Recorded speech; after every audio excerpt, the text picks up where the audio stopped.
Et ce matin, nous sommes en direct avec le député du Lot-et-Garonne de La République En Marche, Olivier Damézin, qui est avec nous. Oui, et le professeur Nicolas. Bonjour. Oui, bonjour à vous. Et le professeur Nicolas Franck aussi, Covid-19 et détresse psychologique.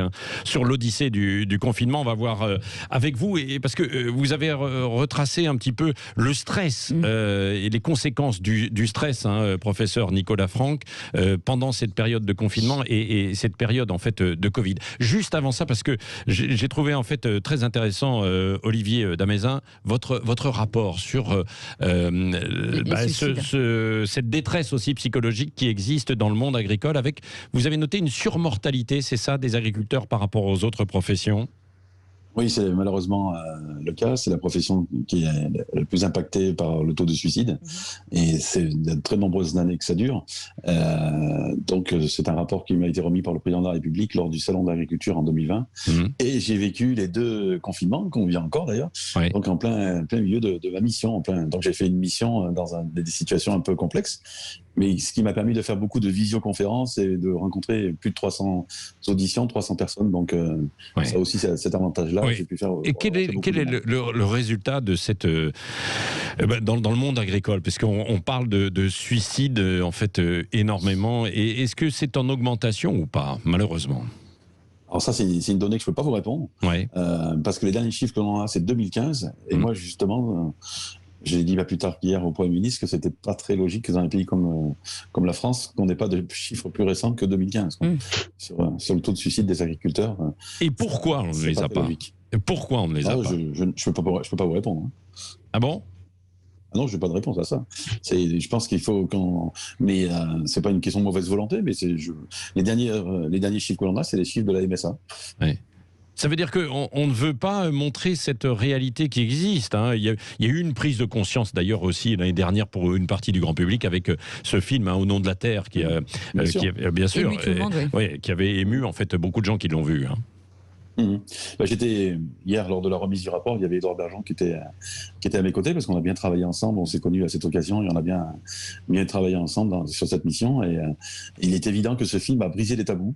Ça a permis à des gens d'oser en parler, de leur mal-être, et bien sûr aussi des familles, des proches, des personnes qui se sont suicidées. J'en ai auditionné d'une grande quantité, donc c'était un film référent pour notre société qui a permis justement aux langues de se délier. Oui, et ça vient de quoi le mal-être en fait des agriculteurs? De la pression économique avec une crise qui les touche depuis quelques années, la remise en cause d'un isolement, de l'agribashing aussi. Oui, de l'agribashing peut-être en fait aujourd'hui. Enfin tout ça. Voilà, vous avez déjà tout dit.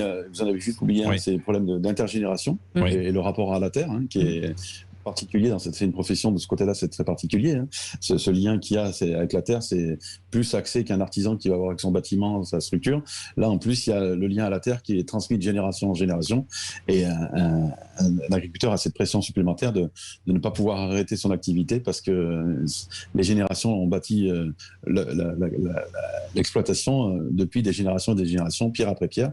Mais donc, effectivement, il y a le problème financier qui est en numéro 1. Ça, faut pas se voiler la face.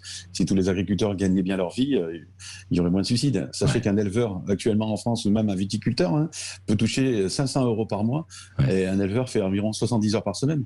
Qui en France va vouloir travailler 70 heures par semaine pour être payé 500 € par mois? Mais c'est un gros problème. Est-ce que le fait que les Français favorisent les circuits courts aujourd'hui, ça peut enrayer peut-être un peu cette descente aux enfers? On l'a tous espéré lors du premier confinement.